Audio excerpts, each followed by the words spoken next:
Efesios capítulo 1, por favor. Efesios capítulo 1, y llevamos ya varias semanas. De hecho, creo que este es el cuarto estudio.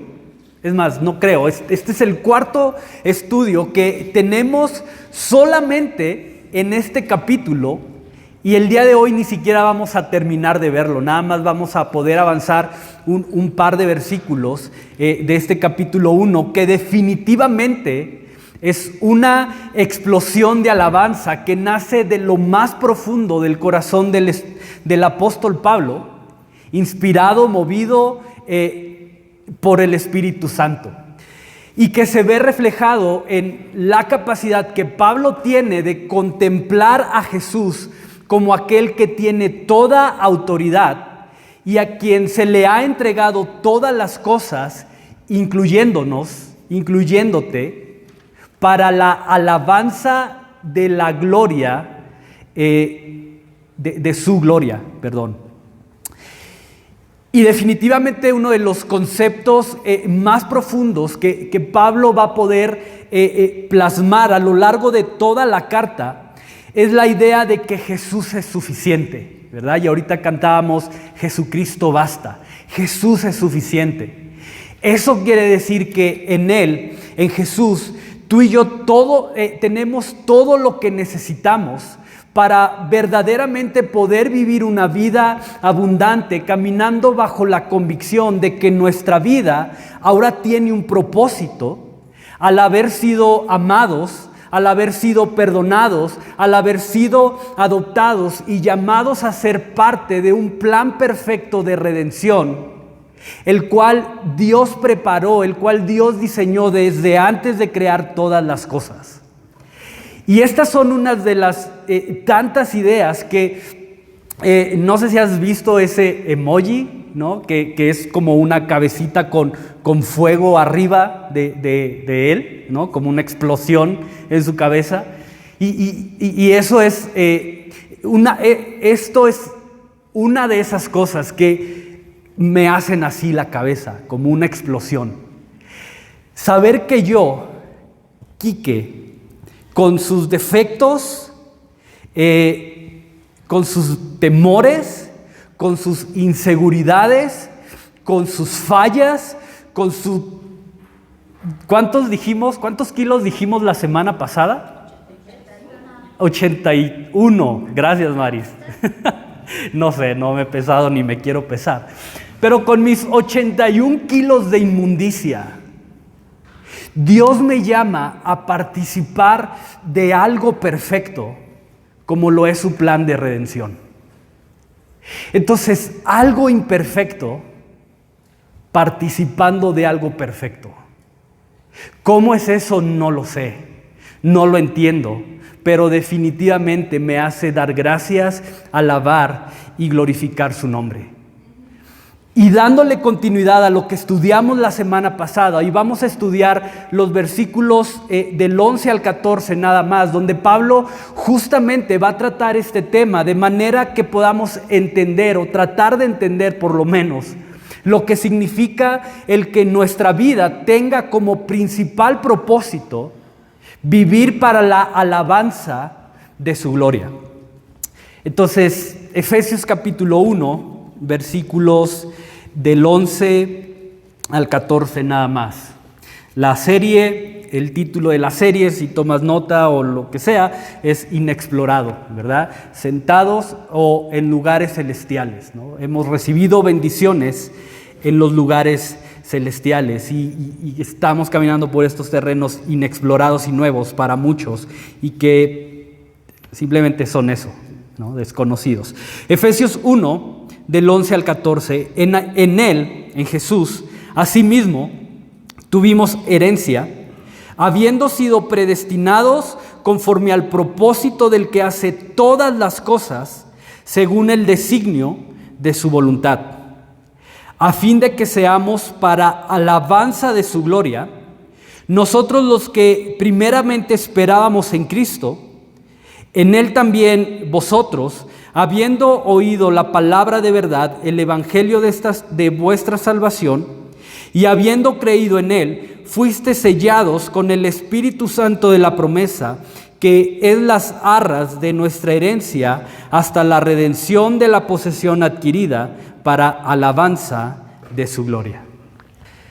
Entonces, el primer encuentro que Pablo tiene con Jesús, al menos el primer encuentro en el cual él está consciente delante de quién está, es mientras él iba camino a una ciudad llamada Damasco con el propósito de arrastrar y traer presos a Jerusalén a todo el que creyera y a todo el que declarara que Jesús había resucitado.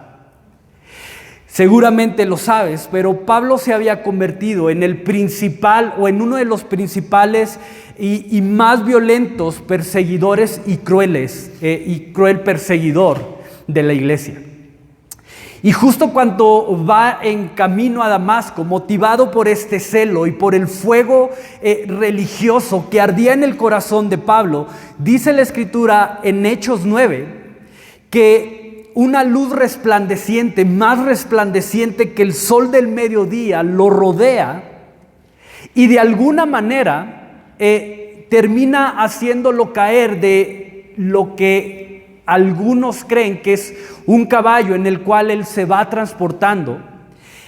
Y mientras él todavía está en el piso, como tratando de averiguar qué onda, qué pasó, por qué me caí, qué fue esta luz, una luz del cielo, de repente se escucha, dice Hechos 9, que es audible para la gente que también está ahí, no nada más para Pablo. Dice esta voz: Saulo, Saulo, ¿por qué me persigues? Y ante este cuestionamiento y sin realmente tener muchas dudas de quién es el que le está hablando, Pablo hace las dos preguntas más importantes y que hasta el día de hoy siguen haciendo un eco entre nosotros. ¿Quién eres, Señor? ¿Y qué quieres que yo haga? Y quiero que veas lo interesante de esto, porque ambas preguntas, aunque definitivamente están en el mismo nivel y son relevantes, ambas, pero para cuando Pablo pregunta, ¿qué quieres que yo haga, Señor? No está buscando recibir simplemente una instrucción superficial o que le indique algo que él debe realizar específicamente en ese momento. No, lo que Pablo busca es ir más profundo, es resolver uno de los cuestionamientos más profundos del hombre. ¿Cuál es mi propósito, Señor? ¿Qué hago aquí? ¿Para qué existo? ¿Para qué he sido creado? Señor, si mi propósito no es hacer lo que yo pensaba que era lo correcto, si mi propósito no es hacer esto que yo creía que me daba valor, que me daba una identidad, que me daba un prestigio, entonces ¿cuál es? ¿Para qué existo? ¿Qué quieres, Señor, entonces que yo haga? Si no fue diseñado para esto, ¿para qué fui, Señor? Y me encanta porque partiendo de lo que acabamos de leer en Efesios, Pablo ahora entiende que lo que le da sentido a su vida o a su existencia, como también nos la va a dar a nosotros hoy, está directamente relacionado con posicionarnos para alabanza de la gloria de Dios.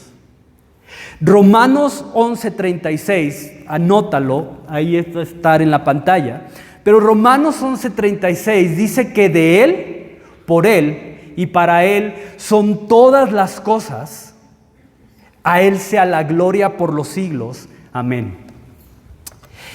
Entonces, chécate, y el día de hoy vamos a ir armando como una especie de rompecabezas donde vamos a ir poniendo diferentes piezas hasta obtener el cuadro completo o la imagen completa. Bajo el contexto de la carta y de todo lo que hemos estado estudiando, en el capítulo 1, Pablo habla de por lo menos 7 bendiciones espirituales que hemos recibido. Dice que hemos sido escogidos, dice que hemos sido amados, dice que hemos sido predestinados, que hemos sido aceptados, que hemos sido redimidos, que se nos ha dado sabiduría e inteligencia para conocer la voluntad de Dios y hemos recibido una herencia. Y hoy quizá podemos agregarle una más, que es hemos recibido el Espíritu Santo. Entonces todo esto se nos ha dado a través de Jesús porque hay un propósito específico. Y es el que cada uno de nosotros tengamos la capacidad de hacer lo que antes no podíamos hacer, que es vivir para la gloria o para la alabanza de su gloria. Romanos, y lo leíamos la semana pasada, también decía, no hay quien haga lo bueno, todos se han desviado, todos han perecido en sus pecados, pero ahora a través de Jesús y estas bendiciones espirituales en los lugares celestiales, tú y yo tenemos la capacidad de vivir para alabar su gloria. Y quiero que veas lo profundo y lo interesante de esto, y lo importante que tú y yo estemos conscientes y que consideremos este punto. Porque eso quiere decir que mientras que yo no viva para eso, mientras que yo no viva para alabar su gloria, realmente no va a importar lo que haga. Realmente no va a importar en dónde esté, realmente no va a importar lo que tenga o lo que no tenga, porque jamás podré experimentar una satisfacción real y permanente que le dé el correcto valor y un verdadero sentido a mi vida. Y tienes que saber esto, porque una vida que no es vivida bajo el propósito de la alabanza de la gloria de Dios, es una vida que tristemente está destinada a experimentar un profundo vacío y por consecuencia a desgastarse queriendo encontrar en cualquier cosa lo que solamente Jesús puede y quiere darle. Y ahí puedes poner vicios, ahí puedes poner relaciones, ahí puedes poner alcanzar éxito, reconocimiento, aceptación, lo que sea. Quique, ¿cómo sé que yo no estoy viviendo para la alabanza de su gloria? ¿Cómo sé? Ok, ya entendí, necesito vivir para la alabanza de su gloria. ¿Cómo sé que no lo estoy haciendo hoy? Creo que la respuesta es relativamente sencilla y muy, muy directa. Y quizá te pueda ayudar. ¿Cómo sabes que no estás viviendo hoy para alabanza de su gloria? Porque quizá hoy puedes tenerlo todo. Hoy puedes estar rodeado de las mejores cosas. Hoy puedes simplemente tenerlo todo. Y a pesar de eso, no tener contentamiento ni tener paz. Puedes estar en el mejor lugar como lo estás hoy. Puedes estar rodeado de las mejores personas que te amen, que te ayuden, que edifiquen y que sumen a tu vida, proveyéndote de exactamente cada una de las cosas que tú necesitas. Y en lugar de verdaderamente dar gracias y reconocer el sacrificio que se está haciendo, verlo como un desperdicio y como lo peor que te puede estar pasando en la vida. Pero ojo, porque vivir para la alabanza de su gloria te lleva a la realidad de que hoy quizás no puedes tener nada, de que quizá hoy puedes estar atravesando el valle más oscuro y a pesar de eso sentirte verdaderamente satisfecho o satisfecha. y agradecido por ello. Porque sabes que en Cristo tienes una identidad de hijo o hija amado.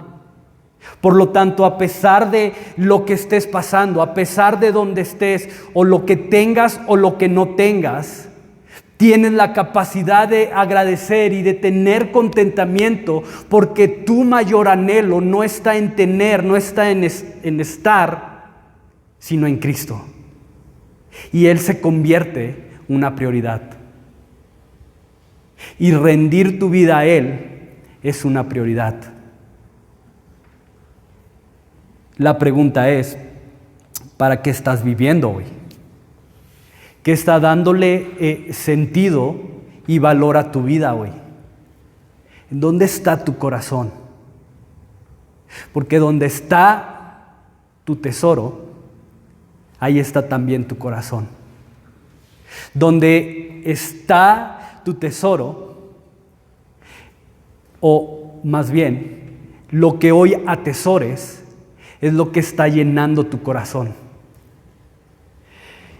Y si hoy no tienes gozo, si hoy no tienes paz, si hoy no tienes contentamiento, si estás más afanado en querer que las cosas cambien en tu vida, pero no conforme a la voluntad de Dios, sino conforme a tu propia voluntad, a lo que tú quieres y a lo que tú crees que es mejor, entonces tu vida está yendo en la dirección contraria a la cruz.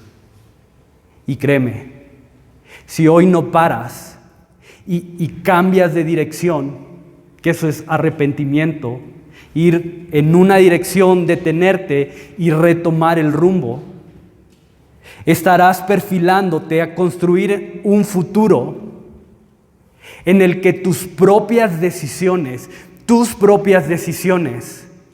terminarán por hacerte perder todo lo que hoy tienes y lo que en Cristo se te ha dado. ¿Para qué estás viviendo hoy? Y déjame leerte nuevamente esta parte del versículo 12, porque quiero cerrar con este punto que es súper interesante. Versículo 11 y 12.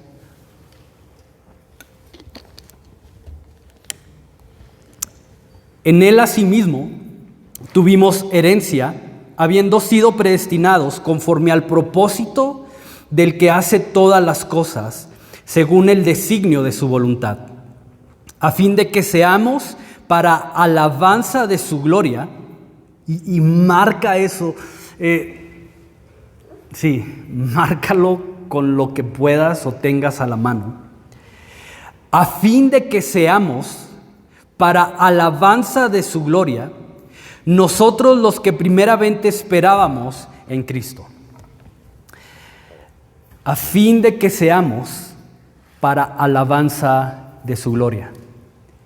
Y de acuerdo a lo que Pablo ha venido escribiendo a lo largo del capítulo, aparte de las bendiciones espirituales de las cuales ya te hablé, hay otro tema que Pablo viene exponiendo y enfatizando junto con esto. Y no sé si lo has notado, pero es el sacrificio de Jesús en la cruz, derramando su sangre por el perdón de nuestros pecados. En todo el capítulo 1 está lleno de esta idea. El sacrificio de Cristo dándonos todo lo que hoy tenemos. El sacrificio de Jesús. Ahora, y acuérdate, estamos armando un rompecabezas.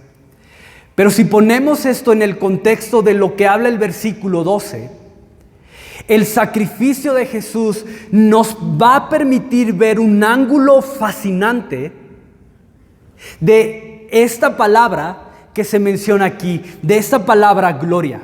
Chécate, una vez más, y sé que estoy haciendo enfático en esto, pero una vez más, a fin de que seamos para alabanza de su gloria. Y déjame explicarte este punto.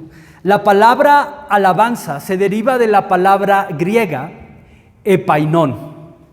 Ahí lo puedes ver, epainon, que también se podría traducir como enaltecimiento, elogio o el reconocimiento por algo que se hizo o por algo que se logró.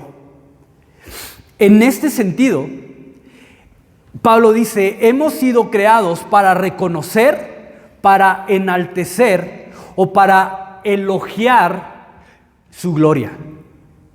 La pregunta aquí es, ¿qué es esta gloria? ¿Y por qué tengo que alabar la gloria? ¿Por qué he sido predestinado, escogido, llamado para alabar la gloria? ¿Y qué relación tiene con el tema del sacrificio de Jesús? Acompáñame a Juan capítulo 1, por favor, y no pierdas Efesios, porque ahorita vamos a regresar ahí. Juan capítulo 1, versículo 14.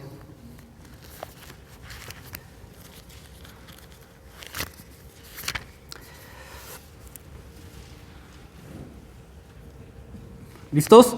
Dice Juan 1:14. Y aquel verbo fue hecho carne. Cuando habla de verbos se refiere a Jesús. Y aquel verbo fue hecho carne y habitó entre nosotros, dice Juan, y vimos que su gloria, gloria como del unigénito del Padre, lleno de gracia, de amor y de verdad. Chécate, otra pieza del rompecabezas. Dice Juan, a través de Jesús pudimos ver la gloria. Esa gloria de la cual Pablo habla en Efesios, en Jesús se hizo claramente visible, se hizo palpable, se vio simplemente.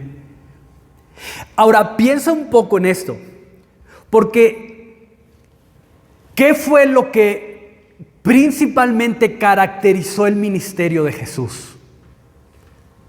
¿Qué fue? ¿Qué lo caracterizó? No solamente el ministerio, vamos a ir más atrás. ¿Qué caracterizó la vida desde su nacimiento hasta su muerte?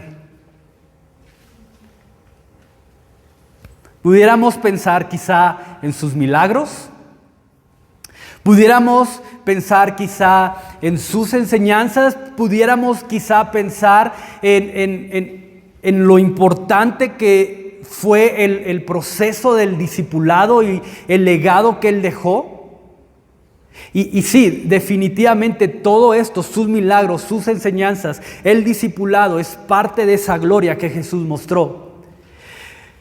Pero si vamos más atrás, si vamos a las profecías, si vamos al Antiguo Testamento, dice Isaías 53 que Jesús iba a ser conocido como el varón de dolores, como experimentado en quebranto y como el siervo sufriente. Varón de dolores, experimentado en quebranto y siervo sufriente. Entonces ve lo profundo de esto. Y vamos ya cerrando el cuadro. Pero contrario a lo que quizá hoy pudiéramos llegar a creer o a lo que quizá muchas veces pueden llegar a enseñarnos, y en base al contexto de lo que Pablo está describiendo en su carta, el peso de la gloria, y deja decirlo con cuidado para que no se malinterprete, pero el peso de su gloria va mucho más allá de lo generoso, va mucho más allá de lo poderoso, de lo grande, de lo magnífico que Él es. Es fácil poder ver a un Jesús glorioso bajo estos atributos. Es súper fácil poder imaginar y ver a Jesús en gloria o a Dios en gloria en los atributos de poder, de grandeza, de magnificencia. Isaac Espinosa, uno de los predicadores que más me gusta escuchar, dice esto: tenemos un Dios en el cual habitan atributos y cualidades que ni siquiera sabemos que existen, o que si se nos presentaran el día de hoy ni siquiera sabríamos cómo nombrarlos, porque solo habitan en Él, porque son atributos, son cualidades que no hay en ninguno de nosotros, entonces ni siquiera sabríamos cómo nombrarlos. Y me encanta porque solo empieza en un atributo de Dios, en uno, el que sea, el que conozcas, el que más te guste. Poderoso, cantábamos ahorita, poderoso. ¿Cuán poderoso es? Ni idea tenemos de eso. Decimos todopoderoso. Ok, ¿cuánto es todopoderoso? ¿Hasta dónde llega eso? Misericordioso. Ok, exagéralo. Dios es misericordiosísimo. ¿Cuánto es eso? ¿Hasta dónde realmente llega eso? ¿Cómo se ve a alguien que es misericordiosísimo? ¿Cómo actúa alguien que es así? Y pudiéramos tratar de exagerar eso y aún así quedarnos muy cortos ante la realidad de lo que verdaderamente es. Cualquier atributo, cualquier cualidad de hoy que hoy conocemos, queda corto. De hecho, los atributos que nosotros le asignamos a Dios son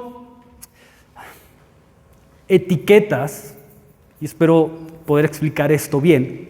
Son etiquetas que nosotros hemos colocado en Dios para tratar de entenderlo. Por eso Jesús tuvo que venir a presentarnos un ángulo diferente de esa gloria. Un ángulo que no se había manifestado a lo largo de la historia. Y tú puedes ver en el Antiguo Testamento todas las cosas que Dios hace. Detiene el mar rojo para que su pueblo pase. Crea plagas increíbles. ¿Qué más? Derriba unas murallas que en teoría eran inderribables. Hace que una nube de fuego aparezca en la noche y una nube que cubría al pueblo en el día para que fueran caminando. ¿Qué más hay en el Antiguo Testamento? No sé, miles de cosas que pudiéramos nombrar y enumerar. Pero lo que Jesús vino a mostrarnos no se había visto. Y todo ese poder, todo ese conocimiento, toda esa grandeza, toda esa plenitud, todo lo que lo hacía vestirse de gloria, en Jesús es puesto a un lado para despojarse y ser revestido simplemente de siervo. Y eso es glorioso. Eso es glorioso.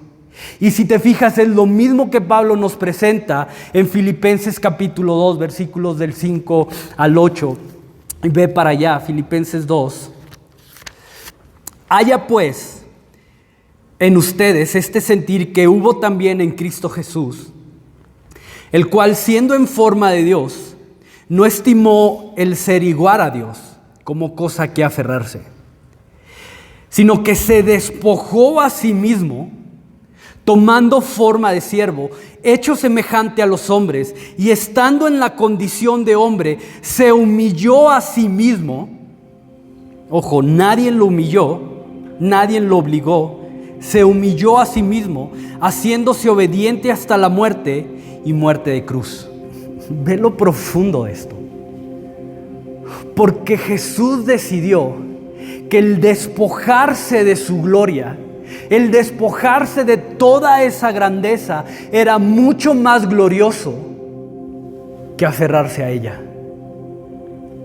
Y no sé si estás conmigo en esto, pero definitivamente el saber que Jesús estuvo voluntariamente dispuesto a despojarse de toda su gloria provoca que mi corazón se desborde en alabanza y en adoración de una manera mucho más profunda, de una manera mucho más real, de una manera mucho más pura, que si simplemente conociera al Dios infinito y todopoderoso.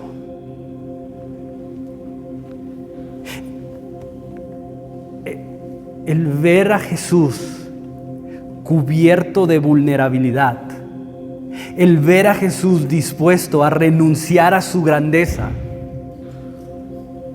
personalmente, no sé si para ti, pero para mí es mucho más glorioso y hace que mi corazón desborde en alabanza por eso, que saber que Jesús simplemente se quedó en su trono con todo su poder, con toda su grandeza, con todo lo que Él es, aferrado a ella, diciendo: es mi gloria, es mi grandeza, es mi magnificencia, yo no la voy a soltar por ti.